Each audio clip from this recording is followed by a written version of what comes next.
okugenda mu conversation oba argument kanjiyite na argument ne Honorable Muhammad Nsereko yabadde mistake ya Bebe Cool ey'obulamu bwe ebintu nga byabonga ebintu bya governance ebintu bya government policies ebintu bya bufuzi Bebe Cool tabisobola ekisooka alina high temper anyiiga mangu avaako mangu kyokka ate abasajja abo bakola ebyobufuzi kati nga Honorable Muhammad Nsereko babeera bamanyi butya bwasobola okukwata omuntu atali mu byabufuzi n'amuggyako oli Bebe Cool yamugambye gwe toyinza kunsobola mu byakkaayana biki kuba Bebe Cool mukaayanyi ekyo nange nakikkiriza kati oli n'amanya nti esinza musobola kubyako mukaayanya abantu bonna abakaayanyi baba banyiiga mangu kati n'amugamba akagambo nga katono nnyo n'amugamba naye kaayana n'amagezi kakati that is psychological naye ate poliisi y'emu gye twagirabako nga bakutte embwa twalaba embwa ng'eruma fulaga oli yali agyesibe ne bamuteera embwa mu kukwata eti yakwata fulaga neeyuzaayuza nga poliisi eraba embwa yakyekola fulaga yonna weeri esigala fulaga oba ani agiyina newogisanga ng'egudde respect ogirinnyako gijjeewo gyoze kola ki oli agyesibye oba agikutte omuteeredde embwa egiyuziza poliisi tebavangayo kukola statement ku ekyo tweyanziza nnyo tweyanzeege gwatulaba ku emboozi mu UG agangenze Geoffrey Mayanja nga bulijjo kwendi nnyo kubanga tukwasaganya ensonga tutuno twolekera okumalako omwaka tubuzaayo ennaku 2 kubanga no leero 29 enkya 3 tubuza ennaku 2 okumalako omwaka 2025 tugende 2026 tukogaliza omwaka omujja ogw'emirembe ogw'enkulaakulana ogw'ebibala n'essanyu ku saidi yo so tukwebazira okutulaba omwaka guno gwonna n'ebbanga lyonna webala okutugoberera abanafu abatwegasseko omwaka guno abakatwegattako abasubscribinze mwebale nnyo mwebalidde ddala okuba nti musobodde okutambula naffe omwaka guno gwa 2025 ndi wano olunaku olwaleero ne Kalibala Junior musajja mutunuulizi wa nsonga kakasa nti gwe omuntu abeera ku mutimbagano ku mukutu kakasa nti wali omulabyeko ewantu wonna ku mutimbagano okwo nga nnyonnyola ensonga so omusajja azitunuulira n'azinnyonnyola ye nga bw'aba azirabye mu butuufu bwazo kaŋŋambe so n'olw'ensonga eyo gwendi naye olunaku olwaleero tuzze tubeko n'ensonga zitutunuulira waliwo ensonga ya Bebe Cool olunaku olwajjo babadde ku live okwo n'omukulu Muhammad Nsereko MP wa Kampala omuvubuka omu TikToker era nga togere essaawa zino ali mu mawanga ga Buwalabu eyo bamuyita Timo yabakyazizza so embeera yonna nga byabadde nkakasa nti gwagoberera wagigoberedde twagaa tutunuulira obuzibu buvaawa bwavuddewa n'ebirala bingi byetugenda okugattirako awo of course kati bendera efuuse bendera kiboko efuuse kiboko bakusana n'ebbendera walikakana nga kiboko zikuyiseeko so bingi byetugenda okutunuulira nekkiriza Junior akubuuzeeko nsanyusa okulaba bro kale muganda wange nange neesiimye okubeerako sebo ku mukutu gwo guno abantu mbadde nga nkulaba nange sebo ng'emirimu ogikola bulungi amiina era nasanyuse nnyo wewagambye nti oyagala nange mbeeko eddoboozi limpa ku bagoberezi baffe ku mukutu guno neŋŋamba ati kirina buzibu byensingira ddala okukola ebyo yes abo bali kuwasaganya emirimu mpozi sebo n'okuba ng'oyanja ensonga n'emirimu gy'okola wano bwe tuli ku workshop mulimu gulaba mulungi Kalibala and Sons Furniture wano ku Entebbe Road manyi we tubeera ku platforms ezo ku TikTok wawa omuntu akulaba olusi baba bamanyi tetukola baba bamanyi tetulina mirimu naye nga tulina emirimu gye tukola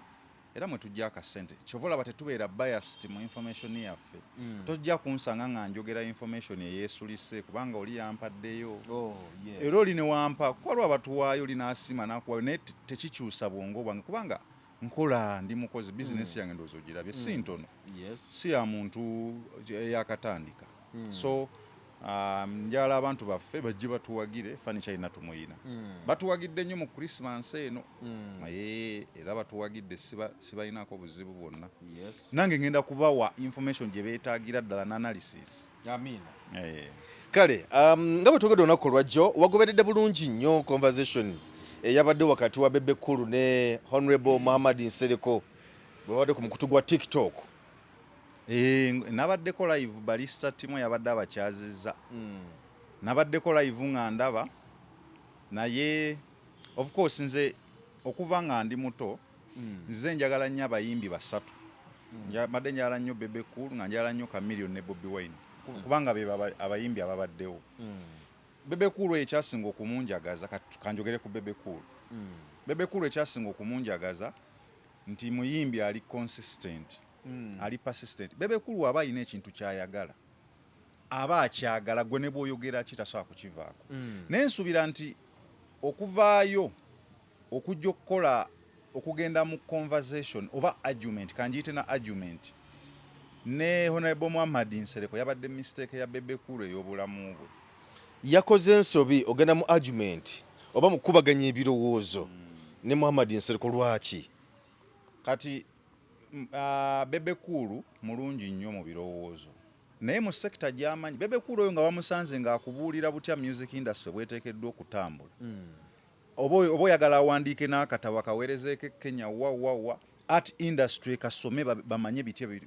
butya music bwateekeddwa okutambula. Era nze nzikiriza wano mu bantu abasobola okwogerera industry eyo nga bakuba tooki butya bweri gye yava bweri ne bweyinza okufaanana. Bebe Cool sikiwa nti waliwo asobola okumuwunyamu mu ekyo. Naye okugenda mu bintu ebiri intellectual, ebintu nga byabwonge, ebintu bya governance, ebintu bya government policies, ebintu bya bufuzi, Bebe Cool tabisobola. Ekisooka alina high temper, anyiiga mangu, avaako mangu. Kyokka ate abasajja abo bakola ebyobufuzi kati nga Honorable Muhammad Nsereko babeera bamanyi butya bw'asobola okukwata omuntu atali mu byabufuzi n'amuggyako, n'amunyiiza. Okitegeera? Kati abo abasajja bannabyabufuzi basoma kye bayita political science. Bamanyi ogenda mu argument n'omuntu nga byabufuzi osobola omugambayo akagambo bwe kati ne kamunyiiza. Kati oli just yamugambye bugambi nti oli Bebe Cool yamugambye gwe toyinza kunsobola mu byakkaayana biki kuba Bebe Cool mukaayanyi. Ekyo nange nakikkiriza. Kati oli n'amanya nti esinza musobola kubyako mukaayanya, abantu bonna abakaayanyi baba banyiiga mangu.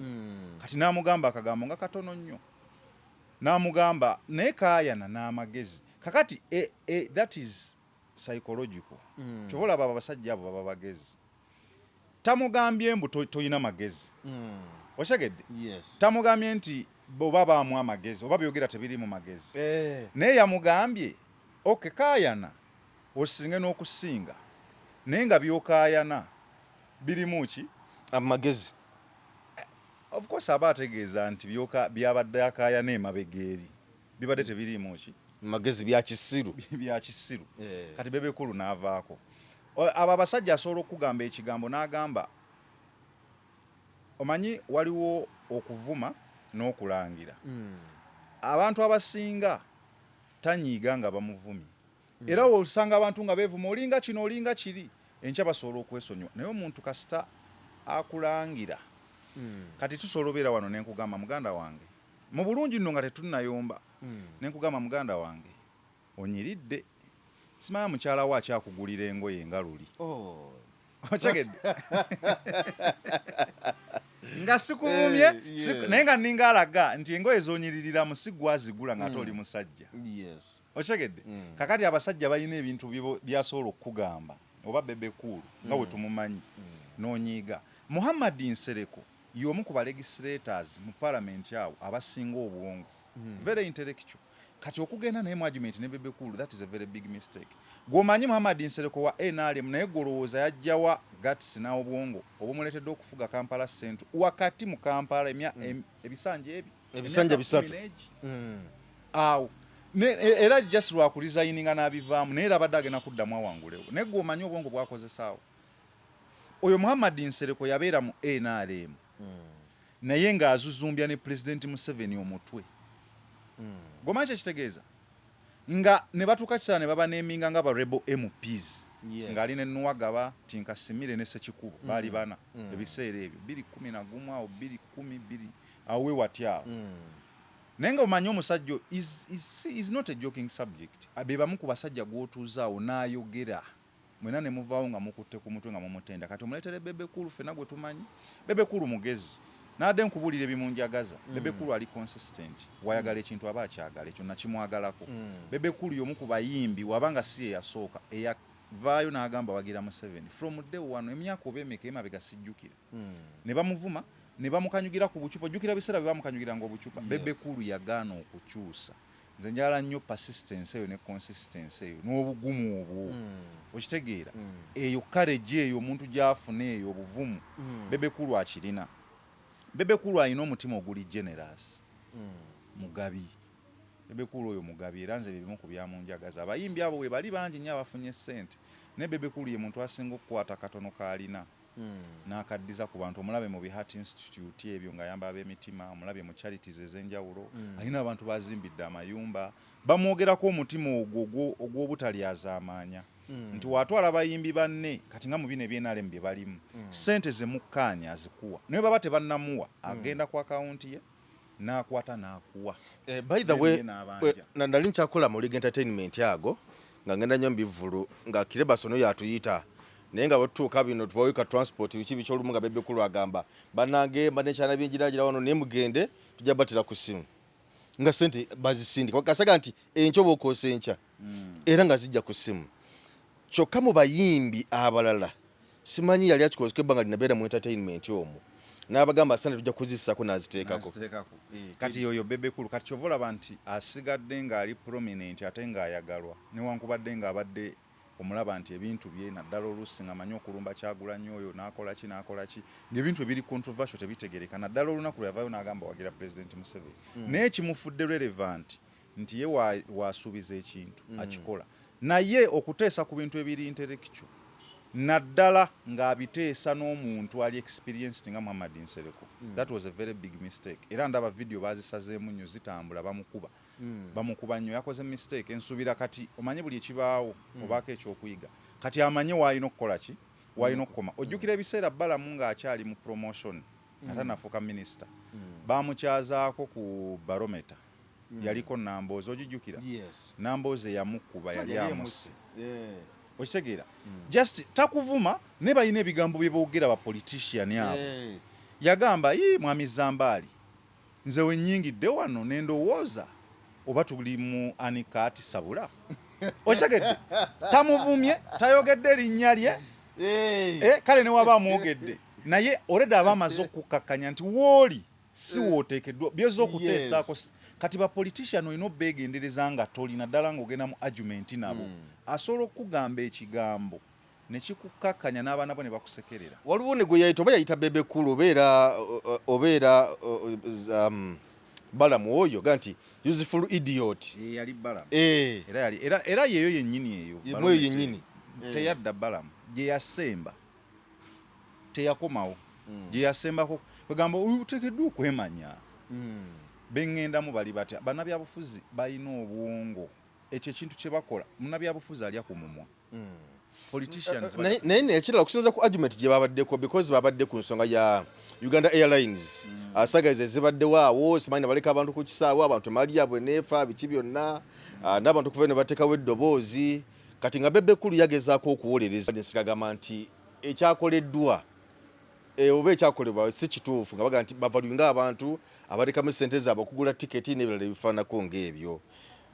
naye ddala omuntu n'okubadde kale nti omuntu Bebe Cool nga bwogambye nti alemerako bw'aba wagira ekintu akyogera n'omutima gumu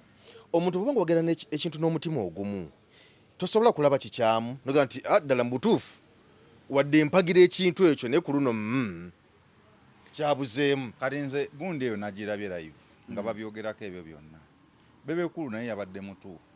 ne Muhammad Nsereko yabadde mutuufu kubanga kyekiri kyenkugambye nti Bebe Cool yo omulimu gwe kuye gwakulaba nga protectinga bali gwakulaba nga abasiga kazigo teyasoose kukireeta bubi lwakuba kye bamugambye kyamuggyeko naye yabadde agamba nti tuli bannayuganda yabadde agamba Balista tuli bannayuganda lwaki tufuna ebizibu mu nnyonyi n'ogenda n'olalaasa tugambe mu bulungi nga tokubye tokoze eki n'ebirala ebifaanana ng'ebyo nga ne Bebe Cool omulaba ng'omutuufu newankubadde nga n'ekya airlines kyetaaga era okwogerwako abantu bamisinga flights zaabwe babadde ku kisaawe ennaku ezisoba mu 3 tebamanyi kiddako waliwo abaali bagenda mu bufumbo bamala dde okubuukinga eri kyaki biki bali awo tebakyasobola kuddamu balina twala mwaka mulala mulamba tewali compensation yonna temuyinaawo ngeri yonna egamba nti oba kino so oluusi waliwo naawe kyoba olaba naye ate ku Bebe Cool nze ye simunenya kubanga kyadateekeddwa okukola ekyo kyalina okukola era kyekyo ekimufudde okubeera nga kati wamaanyi mu NRM ekyo era nze siyinza munyiigira nze wemmanya nti nno gwe oli mwogezi wa Kalibaland Sons Furniture ne wabeerawo nga waliwo ensobi twatunze entebe neegwamu neekola ki bwe bakutunuzaamu kamera n'ogisuutasuuta nogaa kale yabadde abaana babe bakoze obi naye tugenda tereza naye naabagitulamu babagituddemu bubi so akunenya kubanga gwe mulimu gwo Bebekulu ekimusasuza kusiga NRM gavumenti kazigo newankubadde ngaffe abantu waliwo kyotunulamu n'ogamba nedda yadde ki naye nedda toyinza kuŋŋamba mbu ennyonyi waliwo neeyayimukako bamanyi bagenda nedda neekyuka ne bagamba muveemu okitegeera naye ng'abantu babuulidde kino oba kino kye tuzzaako oba kale katugezeko okulaba nga tufuna engeri kisolovingamu oba tubafunira ndala oba abantu ne babeera ku ssaawe more than 3 days ekyo kitegeerekeka kyokka ate ne Muhammad Nsereko era naye mutuufu mu ngeri ebyo bino byenkugambye nti yadde ebyo byonna byonna weebiri kubanga ne Bebekulu osobola omubuuza yadde kituufu oliwo okuwolereza gavumenti naye gwe mwogezi w'ekisaawe okola mu civil aviation simwokola okola mu Uganda Airlines simwokola kyokka ate n'okulabula balista nakyo kikulu Ichuli yali bw'atyo wano ng'abyogerako obijjukira Ichuli yakuba ekisaawe awo n'akuba airport eyo essaawa zino tugamba yatufaako nnyo so oluusi waliwo n'okwogera ennyo wekusukka naddala mu bintu ng'ebyo kuba oyogera ku mulimu gwa muntu omuntu waalya wakola ki Uganda Airlines eyo gy'olaba ekyokubiri gavumenti eteekeddwa okutwala obuvunaanyizibwa wano mu Uganda kintu kye nalaba olw'enguzi ennyingi tebakyasobola kukola bintu tebakyasobola kubeerawo organizations ziri public nga olaba Uganda Airlines enguzi mpitirivu nnyo nepotism muyitirivu omuntu gwe bawa omulimu aba taqualifying just bamuwala wakuba bawa ggwanga lyabwe muwala wa gundi mukwano gwange ya muzaala n'ebirala ebifaanana ng'ebyo wano mu Uganda kye baba bakole kye tuyita PPP public private partnership bakwate ennyonyi ezo bazikwase kampani eri private erinnya lisigale buli kimu ng'esigadde government entity oba organization naye ng'eri under omuntu ali private company okitegeera kati nga walaba bakwata ekisaawe kya Nakivubo ne bakiteeka under Ham Enterprise ne bagamba ffe ojja kuba otuwaayo bwekiti kubanga gavumenti yali tesobola kikola obanga bulaba bwe tubadde ne umeme kuba kati umeme essaawa zino umeme badde ya stabilizinga nga amasanzi tegavaavaako naye kati ate gavumenti betekinza ova era kyembadde eno okugamba nti umeme ebaddewo ng'eri private naye ng'olaba ekola kubanga gwe obeera answerable obeera accountable gwe ali private kubanga bali bagamba kye twakwasa nga kifa naye wano abalina okukola checks and balances ate be bakirimu kati be balina okwebuuza kyokka ate be bakikola kati ne weesanga nga munnayuganda oviiriddemu awo omwala gwe Nakivubo baali tebalina ssente guzigukulaakulanya mukyafu abantu bagwamu ebintu bigira guwunya gufaananya bubi ekibuga ne bagamba amu n'agubasaba ne bagumukwasa n'ebyo ebisaawe ng'ebyo abantu wano mu Uganda tesobola kuddukanya bintu biri public tebasobola bakwate ebintu babikwase kampani eziri private kubanga zo baba basobola zikolako checks and balance twagamba wali tusayininga twagala ennyonyi nga zigenda bweziti nga zigenda lwaki nono yennyini aba ayaaya n'okulaba bakama bange ne kati wali be bakama baabwe bennyini ate be bakola kati ogenda baloopawo that is why bakola ebintu nga tebisaanidde nawulira waliwo ennyonyi egenda e UK direct kakati wano mu Uganda mbu buli lunaku mbu bagiteekaawo kakati ennyonyi egenda e UK buli lunaku eragawo because wano bantu bameka bafuna visa ye UK lunaku nga basobola okujjuza ennyonyi egenderamu abantu 8-7 batta amafuta batta obudde fa kyokwata ennyonyi nawulirako ne balista ng'akyogera nali nakirowoozaako edda we balonkinga ennyonyi eyo nendaba ennyonyi tuyina ntono fa kyokuziteeka ku route ennyangu waliwo ebintu ebirabika kati Dubai UAE abantu China bagendayo buli kaseera ne wano mu Africa Kenya bagendayo buli kaseera abantu babeera wali ogenda kusawula abawala abeebikiridde bagenda kukola bayitirivu nnyo naye mbu balinda nnyonyi bakola ki babeera balinda ennaku mmeka mbu ennyonyi eri wali mbu egenda UK twala abantu 10-18 abantu bameka bagenda e UK olunaku then musoke mumanye nti tusoke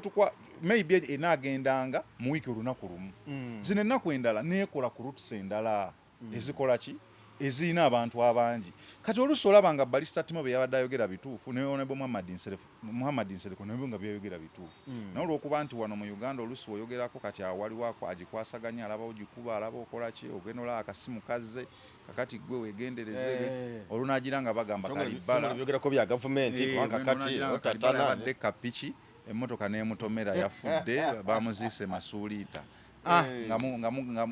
gojja wano nogaba n'ekitalo nnyo naye nga birabika kirabikirawo n'omwana omuto akiraba so just bebe nti yakoze mistake n'agenda mu argument eyo n'omusajja ali intellectual yabadde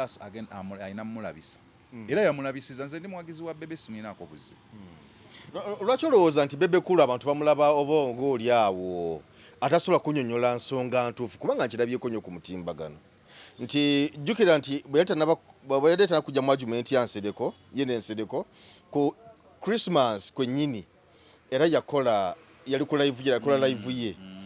era byayogera byonna abantu baavaayo buli abatakkaanya naye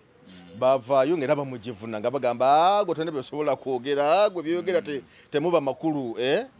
lwaki abantu balowooza nti Bebe Cool ebigambo byayogera si bya nsonga oba oli awo kubanga mu ebyo era bajja mu statement gye yakola nti omuntu kubanga waliwo kati ekigambibwa nti omuntu bw'omala okulonda vaawo oddayo waka okomewo olweggulo mu kukabala kati ye n'agamba nti ye oba oli obuzibu omuko bwe yalaba kwe kuba nti ku polling station tewabeerawo zi toilet era ye n'agamba nti talabanga ku polling station wabeera toilet kati abantu nga bagamba nti Bebe Cool mu byonna gwe byewalabye ebiyinza okugaanisa abantu okubeera ku polling station abantu kukuuma akalu kaabwe n'okukabala paka okutuusa nga bakabaze toyi gwe gyewalabye ng'enkulu kati omanyi abantu abamu Bebe Cool bamukootinga bubi kati nze okusinziira ku ntegeera yange sikyasobola ku miskootinga muntu yenna information yonna gy'aba ayogedde era omuntu bw'ayogera nsooka n'empuliriza kyayogera nze nenkiraba mu aspects nnyingi bwe ŋŋaano kitegeereramu ezo aspects zonna olwo ne ndyoka mmanya nti kya kisiru naye Bebe Cool oyo abantu abasinga waba ayogera bamufuna bubi naye nga alina ebintu ebimu nze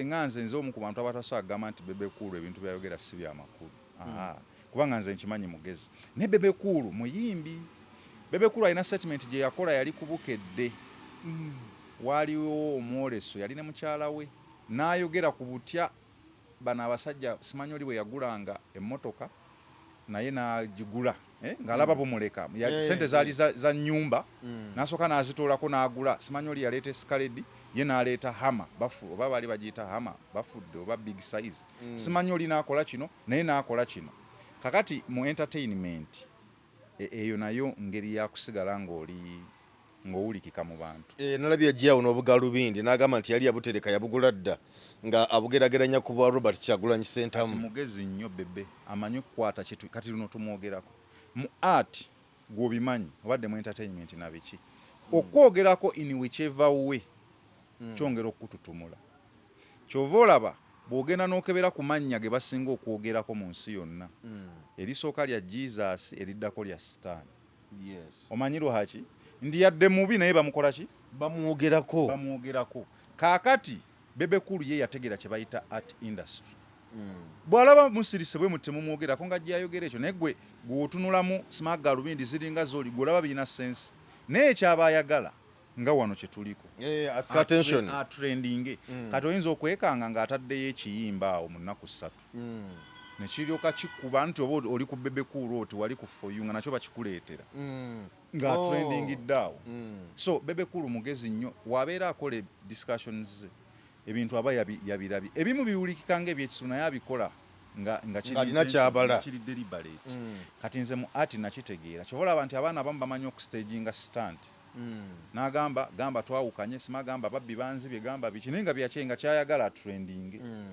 oli n'agenda ne bamukuba oluyi nga yalutegese n'oddutegeka n'agamba njala tube nga tukola bwe tunkuba oluyi ngweri nekitambula naye nga just ayagala atambulireko mu mawulire for some time kati oyo Bebe asobola n'okweyambula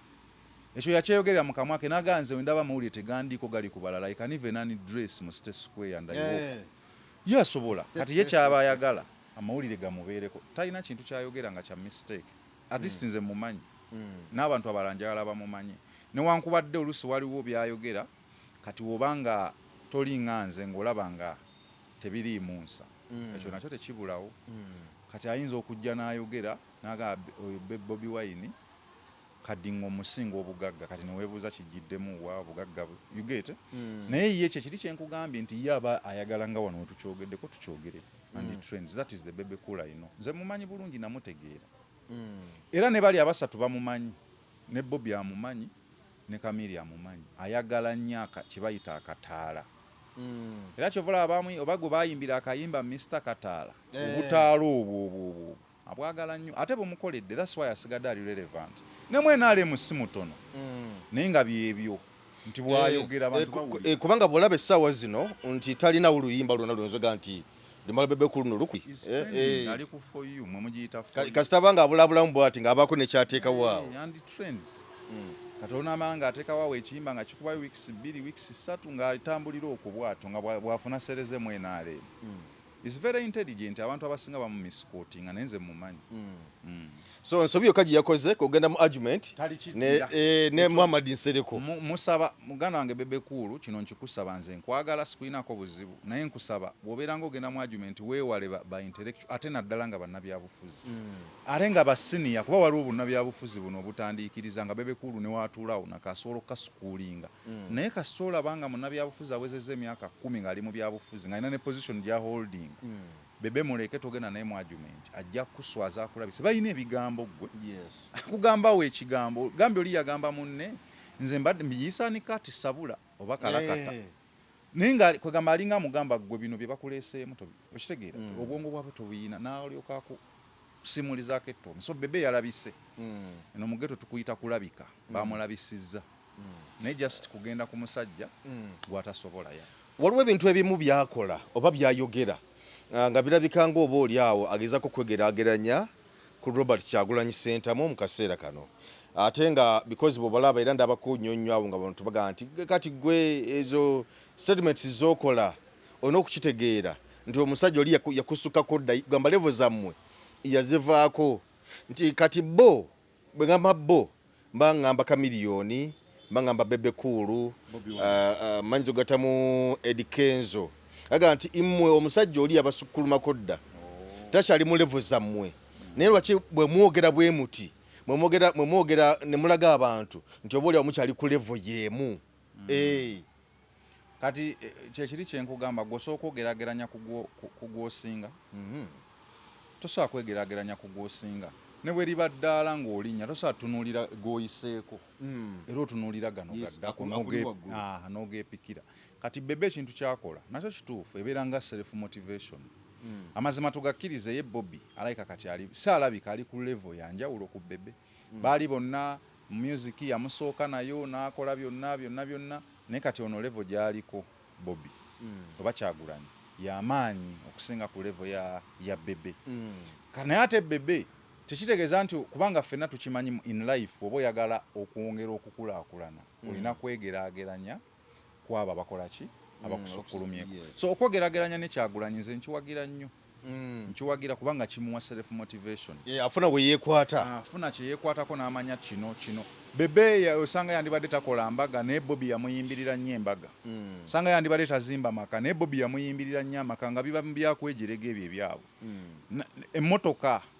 okitegeera ng'oli agamba emmotoka esuula bampa ekola kyo naye n'aleeta endala oluusi wabeerawo bwekifo kitwabanga competition naye nga kisobola okuyamba ku muntu oba kale kyetulabanga okudiisinga nga wonaga nti ekyokuyisaamu amaaso naye nga kisongera okupuulinga Bebe oyisanga teyandibadde bwatyo nga waali singa teyali Bebe Cool oba kuteekawo bato wakati we na Bobi Wine kimuyambye naye abantu ne bagamba waayi Bobi Wine bw'aba akoze bwati katuleete Bebe naffe side eno osanga anaamutuyambako so ekintu kyakola nakyo kiri mu kaaliya kiri mu mulimu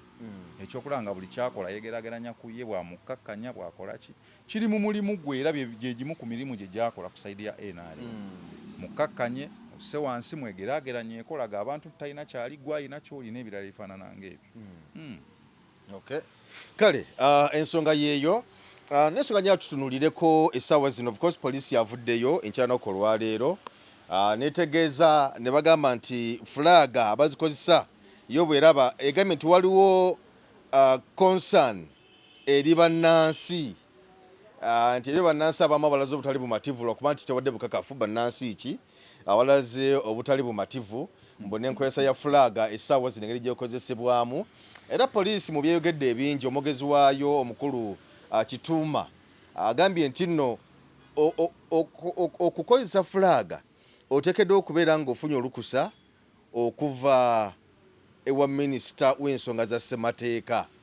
omukulu bw'atyo bw'agambye naye nga tulaba essaawa zino abantu bakozeseza nnyo flaga mu ngeri omu oba endala era nabadde ku mukutu gwa NTV awo ku social zaayo nga bagamba nti abatunulizi b'ensonga bagambye nti essaawa zino eno enkola eriwo ekiwendo kino ekyokozesa flaga okugiwanika ekiriwo essaawa zino nti kirabika nga kizizza omwoyo gwa ggwanga eri bannansi naddala abagiwanika kiraga nti kiraga omwoyo gwa ggwanga ensonga ya flaga aliwo ebintu ebimu ebikusesa muganda wange naye waliwo kale ebyewuunyisa naawe ng'omuntu nga bisobola okuddawo ne bikwewuunyisa ne weebuuza n'ogamba oba kino kibadde kigendererwa ki ogamba oba kino lwaki bakyogedde oba kino lwaki bakikoze but of course bwe bakukootingira etteeka nze ndi student w'amateeka nsoma mateeka manyi nti etteeka liba kkulu liba tteeka naye waliwo ak'obuntu kubanga n'etteeka nalyo likolebwa bantu ate bali enforcingira ku bantu waliwo ak'obuntu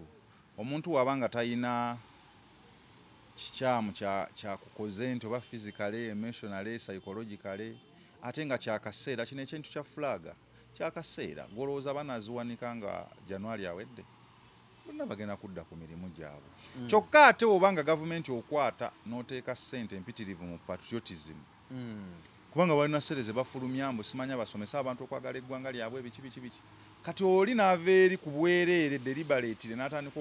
okwagaza abantu omuntu n'awanika flaga y'eggwanga n'agiteeka wakolera n'agiteeka mu taxi n'agiteeka ku piki n'agiteeka ku ki ate nekivayo nekikuluma nze nsuubira bayinza okuba nga poliisi n'abakuumaddembe abalala ne gavumenti yonna okutwaliza ewamu nga ndowooza balayika balowoozezza nti eringanga mobilization tool omanyi nze atali wa security naawe tuyinza okuba tulaba flaga naye buli kintu kyonna ekibeerawo nga kirimu masses aba security bo bakifuna bulala okitegedde owa security akifuna bulala kati Kyagulanyi ngendaku ekyokulabirako Kyagulanyi yagamba nti naye mwe mukimanyi nti tuli 48,000,000 abasirikale bano batono aba ne bakuba endulu n'akomaawo kati nze nakiraba inelemmani nga naye bw'okiraba naye ate Muhoozi ne Mwami Museveni bo bakirabanga mobilization tool kwegamba gwe kyolaba mu ngeri ya bulijjo owa security akiraba mu ngeri ya njawulo ne baga omusajja ono ayinza okuba mobilizing abantu ba raising masses against aba security tukoze tutya naye n'avayo n'agamba nti gwolaba musirikale ali omu naye buli musirikale agenda kuba n'amasasi 10 mu ameka naye n'akikomyawo naye nga mu buli ngeri yonna akulaga singa muba mugezezzaako omu asobola okukuba 10-20 okitegedde kugamba oluusi ebintu bye tulaba nga bya bulijjo aba security babiraba nga birala kati bayinza okuba batunuulira flaga zino fe tetulowooza mu patriotism oba patriotic spirit nga bo bagirabanga mobilization tool nti Kyagulanyi n'abantu bali mu kwemobilizinga nga batandikira ku kyamwoyo gwa ggwanga okubaako embeera gye bateekawo mu kalulu naye wano nabadde nsomako wano ku mateeka lino etteeka lya 1962 erifuga flag eyo baliyita National Flag and Armorial Ensigns Act 1962 twafunira independence abamu babadde balowooza balireese kati libaddewo 62 naye nga womanya amateeka okimanyi tukyalina n'amateeka ga miniskirt naye tebazambala tuziraba mu Kampala kati waliwo amateeka nga gaba gasirika paka yo gavumenti weetuuka ekiseera neefuna interest n'eryoka eriyimusa singa babeerako gwe baagala okukwata wano nga yabanyiizizza ne bamusanga mu miniskirt batandikira ku eryo lyennyini ogenda oddibikula nga ddala kituufu gyeriri nga bagamba tumukutirwa miniskirt naye nga bamukwatidde kirala kati amateeka gano gazzenga gabeerayo etteeka eryo lya 1962 ligamba omuntu yenna okupozesinga flag eyo kati nga wano mu section 3 okupozesinga flag eyo oteekeddwa okusooka okufuna olukusa okuva ewa minisita owa Justice and Constitutional Affairs buno obudde minisita Norbert Mao ateekeddwa okuwa olukusa oluwandiike okubeera ne flag eyo toteekeddwa kugikolerako kintu kyonna to perform any act ng'ogirina toteekeddwa to utter any word kuba toteekeddwa kugikwata n'oyogererako ebigambo oba bya bufuzi oba bibi oba bityo oba bitya. It is a national flag, it's a national flag. That is ng'omaze ofuna olukusa oba okugiwandiikako ekintu kyonna nga kirina intention ndala. Waliwo be nalabye nga baziwandiiseeko abamu bagiwandiikamu oba nuupu ate waliwo ne be nalabye nga bagiteekamu ate Museveni wakati wandibadde nga crested crane nga bagitaddemu Museveni n'ebirala. Wano mu tteeka section 3 eya National Flag and Memorial Ensigns Act eya 1962 egaana. Kati section 4 ekugamba toteekeddwa kugikozesa mu kintu kyonna kya business. Toteekeddwa kukola vidiyo eno n'ogiteekako wali. Naye bulijjo ndaba abayimbi bazikozesa nnyo mu videos zaabwe. Anti kimenya mateeka. Amateeka bwe liba terikuta likyeza nti teririiyo. Kati lyavuddeyo nga bafunye interest. Okitegedde kye nkugambye. Waliwo abakuba t-shirt ne bateeka kuno otero balaba ne bateeka kuno bufulaga ekyo tekikkirizibwa because t-shirt ogitunda anything nga kiri mu business okoze product kati ngene entebe yange wano nenteekako wano eno fulaga yaayo naye nga ngitunda entebe tekikkirizibwa. Eyo section 4 oteekeddwa okufuna olukusa okuva ewa Norbert Mao. Kati era mu section 4 ne bakuwa regulation of display oteekeddwa giteekawa. Minisita yakubuulira ng'amaze okuwa olukusa ogiteeka wano. Yakubuulira ne woogissa. Budde ki toteekeddwa kumala gagiteekateeka buli wantu ogiteeka ku ttooyi. That is bwe baba bakuwadde olukusa. Kyemanyi buli agiina wano talina lukusa. Toteekeddwa giteeka ku ttooyi. Tebagiteekayo ng'eddugala. Ogiraizinga ng'eddugala. That is prohibited. Mu act ya national flag. Tekubwa nkuba. Tesula buweeru mu nzikiza. Bw'ogijjayo kati nga wano enkuba webaddeze n'ogijjayo togizzaayo ate mbwe enkuba ekedde kati kangizeeyo olwo luba luzibye. Bwe wabeerawo afudde waliwo zendala bazitadde ku buuma kubanga zino endala zibeera ku buwuzi ng'osobola ogirowalinga n'ebeera wakati. Bwe wabeerawo afudde oba oteekeddwa naawe that is ng'olina olukusa toogera kwati alina lukusa okugirowalinga n'ogiteeka wakati naye zendaba ziri ku miti katolina ngeri gy'ogikola ki gy'ogirowalinga nga waliwo yafudde. Ndabyeko abaana bangi okuva bino lwe byayogeddwa abaleeta bendereza okuva mu nsi ez'enjawulo nga zitimbiddwa bannansi. Naye era nga bw'olaba zino nga bwe zitimbiddwa bw'ogenda kati awo Katwe bw'ogenda mu Ndeeba bw'ogenda e Bwayiise n'awalala yonna ebitundu by'eggwanga yonna gye bazitimbye. Olaba nti ne mawanga ago nabo video ze baleese olaba nti nazo bwe zaatimbibwa. Kakati kyembuuza etteeka lino lya wano wokka wano mu Uganda oba lya nsi yonna nakyo twagala tukitegeere. Kati before nga tetunabagenda awo njagadde abantu nsooke mbawe ku bibonerezo nakyo bakimanye singa oba okwatiddwa. Ekisooka singa bakukwata nga flag eyo gikozesezza biri byonna bye nkugambye. Ekisooka wano mu penal code yiino wano eno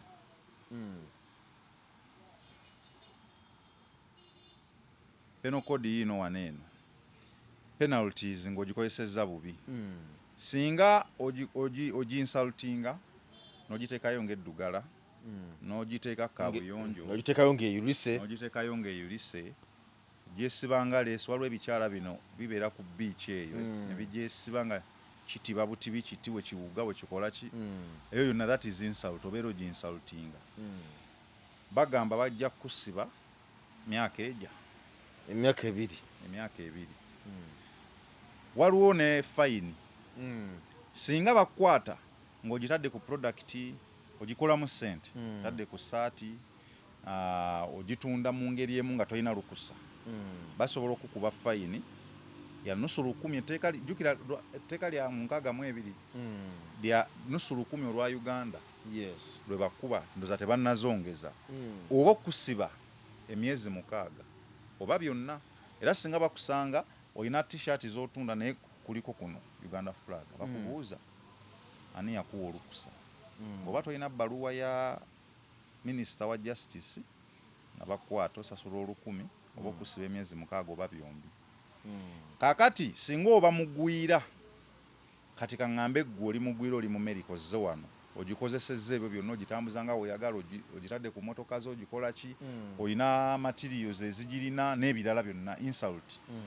toyina lukusa ng'oli mugwira etteeka ligamba bakuzaayo mangu ago mu nsi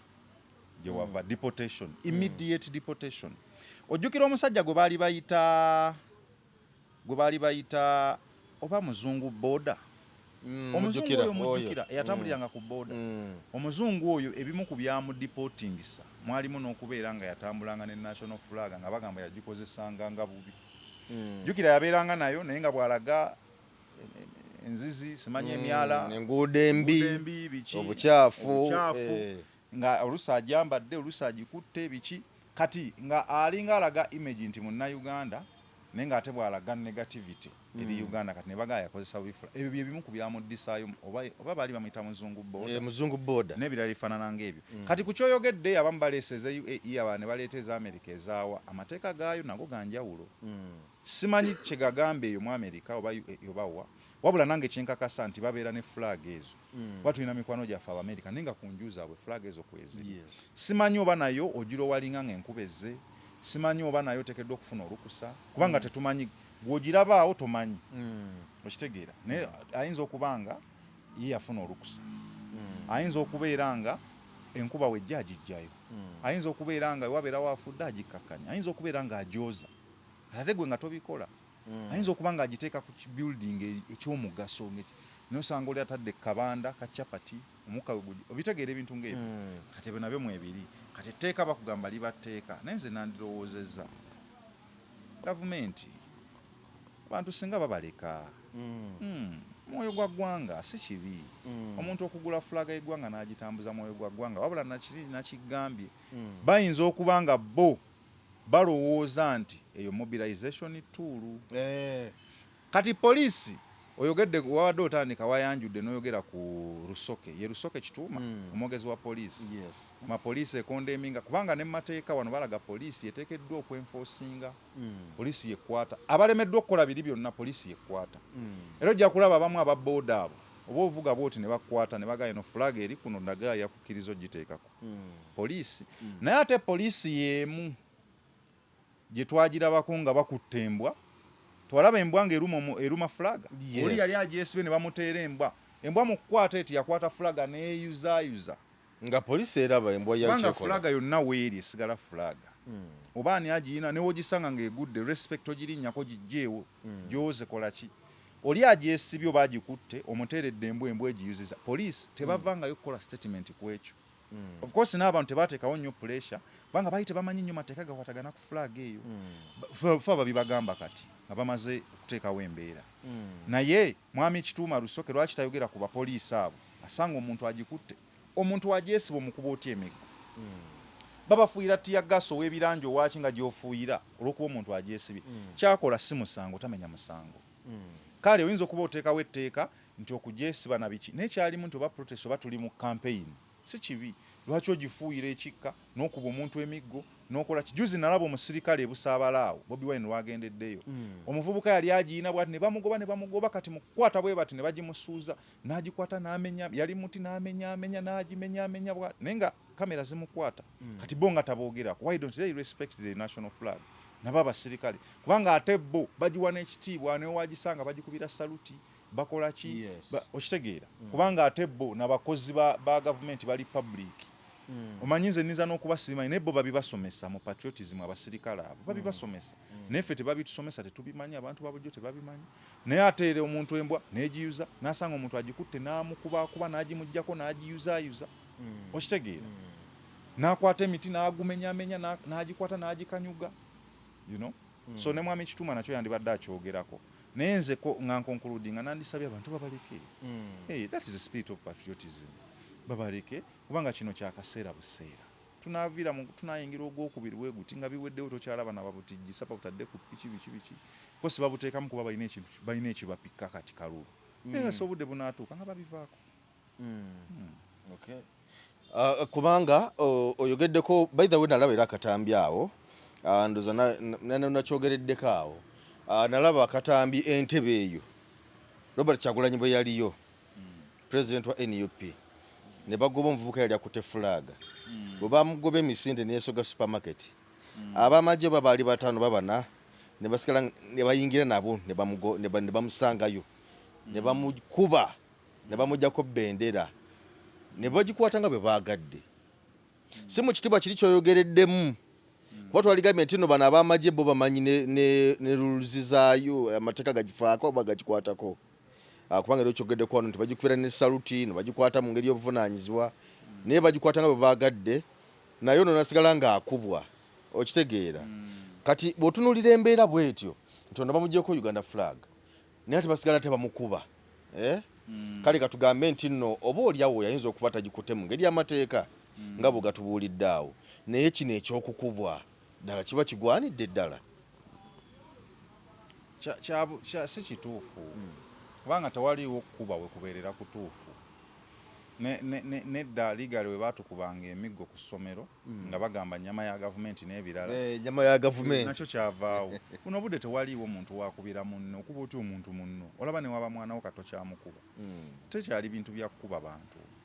ekyo si kituufu so tusaba bakole enkola entuufu bw'oba ogamba nti nno sikikoze mu butuufu ng'etteeka we ligamba nkwata ontwale mu mateeka naye onkuba otya emiggo ng'akuba omwana we that is why abantu banyiiga nabo ne barisinga up nobalaba nga bakanyuga amayinja nobalaba nga bakutte ku miggo nobalaba nga babakanyugidde bu canisters obwa tear gas nabo ne babuzaayo because balaba bali peaceful ate obakuba so ekyokukuba nze sikikkiririzaamu omuntu waba akoze omusango mutwale mu mateeka gamulamule kuba weegali gali broad buli omu agamanyi okay kale katuwumulemuko katono tukomewo tukomyewo toyanza nnyo toyanzeege kwemboozi mu UG ensonga zeezo kakati waliwo abantu bali concerned nnyo of course si bantu babulijjo bokka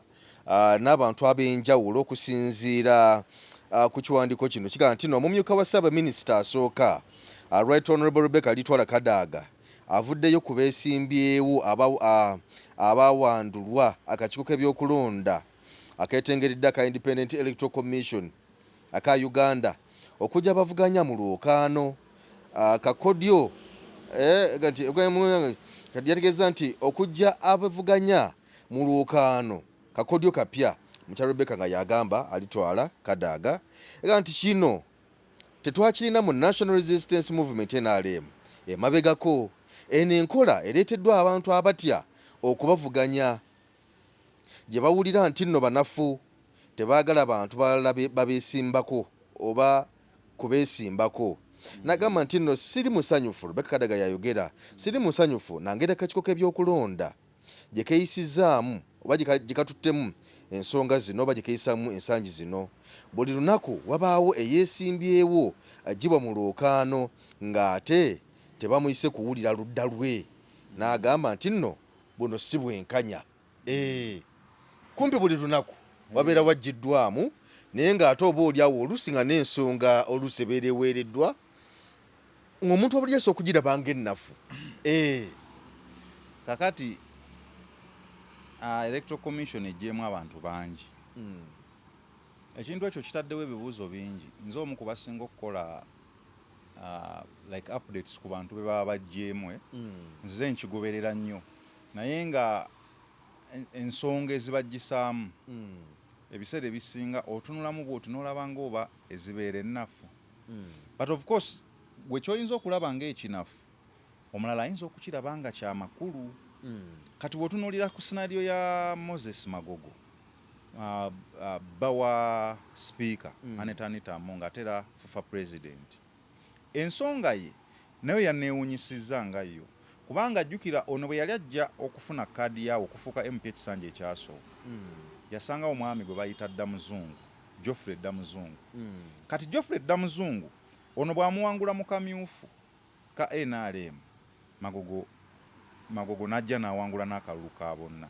kati Magogo wamala okuwangula akalulu ka bonna akomawo mu kisanja kino Damuzungu era ajja n'omwami omulala gwe bayita Muliirire kati Magogo era abasinga mu kamyufu kati Damuzungu eyali nkambe nti luli agamba sikola ki sidda kati omuntu omulala abadde ne potential esobola okwanisiitinga Magogo abadde oyo mulirire oyo gwe bajjeemu naye wa NRM manyi luli babadde bagamba mbu kibaddewo nga ba NRM bajjamu abannuuku naye kati bakiraba nti nabo bennyini nga bo bejjamu kubanga oyo gwe bajjeemu wa NRM akuba independent NRM naye nga naye wa NRM natera kisinziira interest ki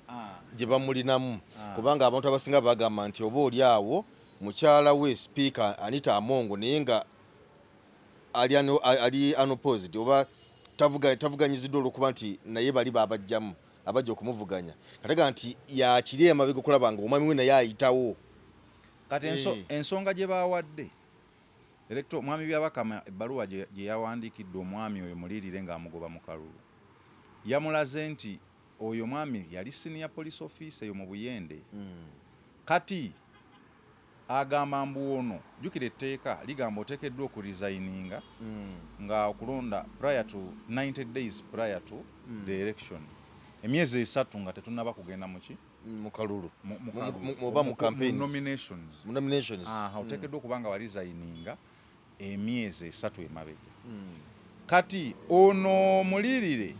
yali resigning okusinziira ku bbaluwa gye yaproducinze yali resigning omwaka gumu n'ekitundu ennaku 5 emabega sina myezi 3 gye balagira ni mwaka mulamba mwaka gumu n'ekitundu nga gwe yakola ki gwe resigninga kati nze wasinze okuneewuunyisa bw'ogenda actually kino kyakutte n'attention ya Professor Balyamuleeba eyaliko Vice Chancellor we Makerere yaliko ne former presidential candidate n'avaayo n'agamba etteeka kubanga bamuggyemu nga bagamba ez'empapula za resignation okuva ku mulimu gwa police omuntu yenna okwesimbawo nga obadde okolera mu government public organization oteekeddwa okuresigninga kati ye ng'agamba nti bw'ogenda okwewandiisa ne bw'otagenda n'ezo mpapula okyegedde kiri eri electoral commission weba eyagala okuverifyinga n'ezikusaba n'ozitwalayo okyegedde kubanga kati nze wenva wano n'engenda okwewandiisa electoral commission emanyi nti nali musirikale tekimanyi kinkakatako bagamba kubanga ebisaanyizo by'omuntu okwesimbawo bagamba olina okuba nga oli munnauganda ekyo kyo eryo tteeka ekyokubiri olina okubeera ng'oli registered voter eryo tteeka kitegeeza olina okutwala national ID ng'ogenda eraga nti oli munnauganda olina okutwala register eraga nti nno oli voter okitegeera oli mu national registry ekyokusatu oteekeddwa okubeera ng'olina minimum ya senior 6 oba equivalent yaayo ebyo ebisatu kasita obitwala osobola okwesimba ku kifo kyonna wano mu Uganda wabula tebagambangako muteekeddwa n'okutwala ebbaluwa eraga nti nno obadde okolera mu kitongole kya gavumenti bwe kiti era walisigninze nedda gwe kasita otwala ebyo kimala oli waaba ate ayagala okumanya then mpita oŋŋambe naye nga bagamba wali musirikale walisigninga nti tulageeko bwe kirina okubeera kati ono tebamugambye nako nti sebo tuleetere ku bbaluwa waliwo ayagala okumanya bamugambye tewagiteekako naye ng'etteeka terina we ligambira nti oteekeddwa yadde etteeka ligamba oteekeddwa okuba nga orisigninze naye terigamba wolisigninga giteekeko gitwaleyo mu bisaanyizo by'okwesimbawo ebeereko no wabula resigninga ne bwe batobagambye you resign bwe batuuka nga baagala okumanya then you produce it yagenza ogiproducinga nga bamugobyemu n'abagamba nze gwe mutayise yadde okubakola ki naye nga kikomawo ku kiri mwami wa sipiika okitegeera kyekyanyiziza right honorable Rebecca Kadaga n'akugamba mwenale mwe tebyalimu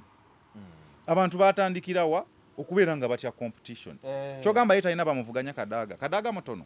munene goloza lwaki ye tebanajjamu yaddomu era ze bamuvuganya ebbanga lyonna wawuliddeko gwe bajjamu ekamuli bonna mwe bali kubanga ye Kadaga akimanyi akalulu it is all about democracy abantu batusuule gwe baagala ayitemu lwaki otya ogirayo n'abantu bakola ki bw'obajjamu nekikomyawo ne refute yaabwe obutakkanya bwabwe buli ku kifo kya Seeke jjukira ono Magogo yebba wa sipiika eyasuuza Kadaga ekifo okijjukidde Magogo eyakwata jjukira Magogo w'ebusoga Magogo eyakwata oli webukeddeya kati ono okumuwa amaanyi mu busoga Magogo eyamukwata ne Sirwanyo ne Bosirwanyo ne bamukwata ne bamutwala mu busoga ne bamulagayo kati Kadaga we yakiwulidde n'agaana nange nteekeddwa okukubayo ku musumaali nakubayo kubanga tebakwatagana. Yes. Ono ebbawoli yamusuuza ekifo kya Seeko omanyi ebigambo ebyaliwawo nga bakimusuuza teyali musanyufu. So n'ekyo nakyo weekiri wabula ne kino weekiri ekitalabika. Waliwo abantu abamu nga bajja mu kalulu ompulira bulungi nnyo muganda wange. Waliwo abantu abamu abajja mu kalulu nga ba pacemaker. Pacemaker omanyi walolabe ku misinde gino ejja marathon obalire asirire marathon mu bunabyalo bagiyita mu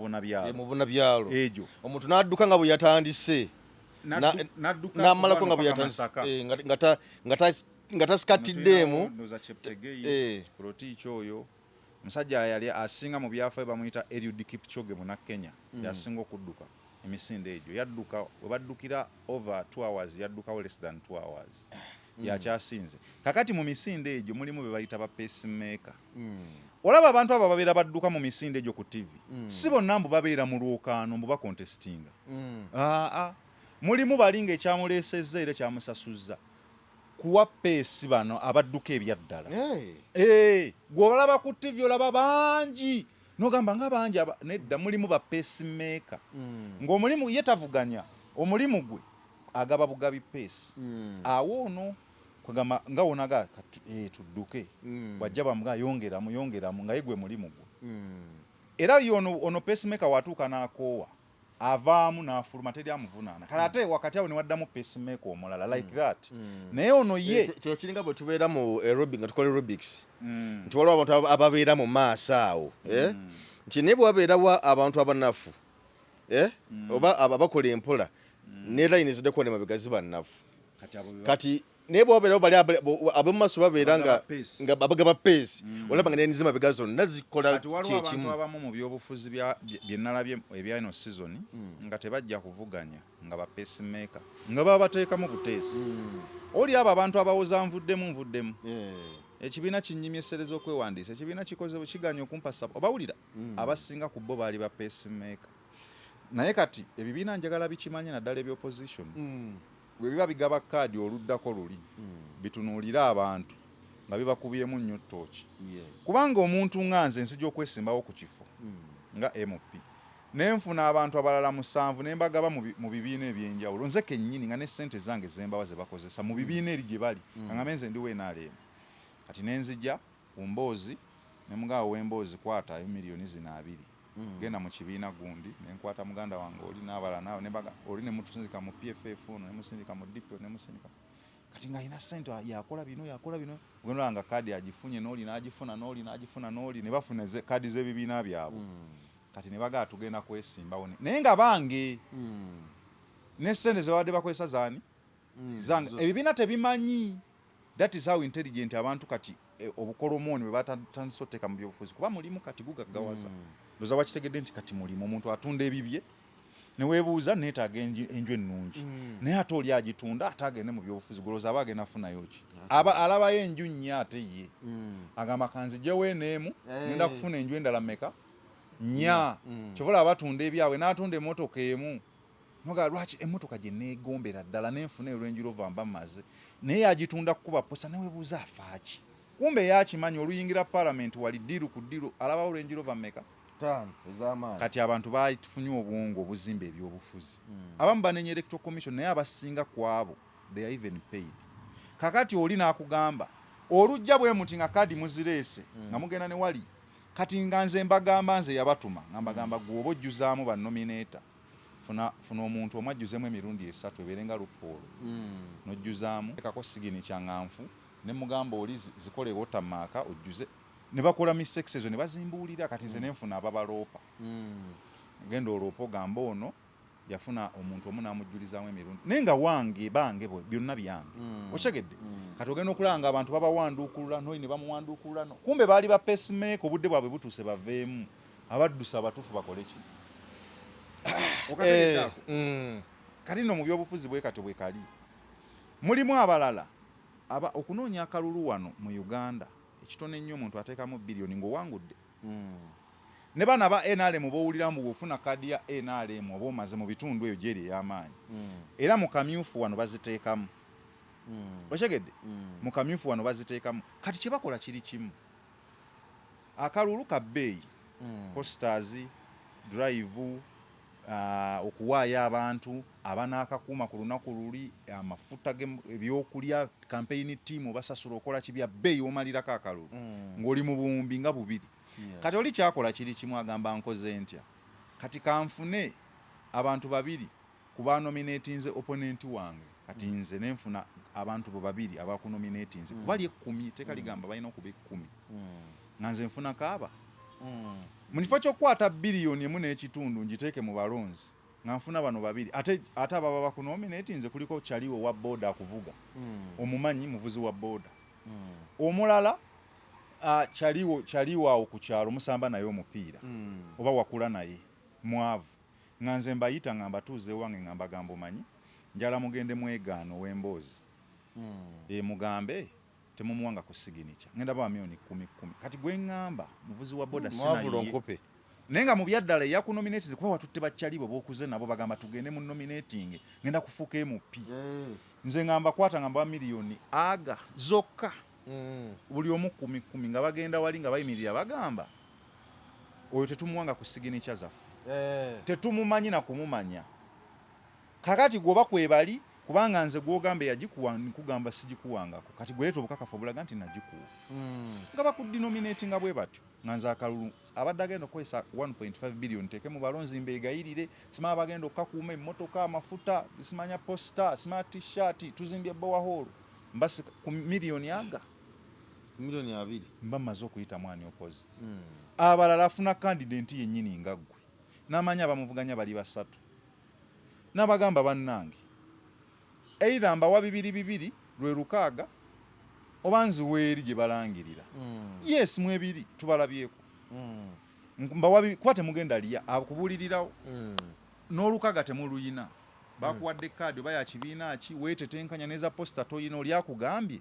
ku kaadi eyo gye bakuwadde nze kankuwa 2 oddeeka oguleko amaka oguleko n'emmotoka ne mulimu gweyongeremu miliyoni 5 tereza obulamu kuba togenda kuwangula oba minisita oba ki n'obitunulamu n'ogamba olemeramu era ngenda kukulya ateekawo entiisa kankwate 2 n'amaliriza nga akalulu kabadde agenda okumalamu 1.5 biliyoni mbw ateeka mu balonzi bwe bamwegayirira ng'awadde mbana babadde bamuvuganya ng'abavudde mu kalulu ate mu mateeka kasita osigala ne opposite tewabaawo kulonda olangirirwa bulangirirwa ne baloti tebazikuba ne gavumenti eba ewonye sente zibadde zigenda okufulumira mu baloti oba olindiridde kulayira kale toyanziza nnyo toyanzeege tubali tuwayamu wano emboozi ne Kalibala Junior tubali tuwayamuko olunaku olwaleero sebo weebale kulw'okukkiriza ne tuwayamu ku emboozi mu UG amiina nammwe mwebale nnyo sebo nze mbeerawo wano wonjagalira tolabyewo ndabyewo nze mbeerawo ojja ne tuwayamu ne tukubamu ttooki abantu baffe ne tubaweereza naye nga n'abantu baffe abatulaba abasubscribinze mugendeko subscribing emboozi nnungi nnyo video nawe ogisangidde nga toli subscriber manya otasubscribing ebirungi ate bye bagenda kuyitako naye osubscribing ofuna notification kati emboozi ataddeyo emboozi tukuleetedde emboozi n'ekirala nga tubaagaliza omwaka omujjo omulungi 2026 mulungi video nawo ogirabidde oba kati gwogirabye ogulimu era tukwagaliza gubeere nga mulungi oba ogirabye tetonnaguyingira tusaba Katonda akuyambe guno ogufulume bulungi gwe tugendamu gwa kalulu twekuume bigambo bingi saidi eno yeewera saidi eri yeewera buli kwewera okwo kuyinza otwala obulamu lyasooka okukuba ejjinja onasooka okukuba essasi nasooka okutema ejjambya anything can happen naye twekuume tusobole okulaba nga tusigalawo nga tuli balamu essebo kale toyanza nnyo toyanzeege Geoffrey Mayanja gegange tukwagaliza kaseera akalungi weeraba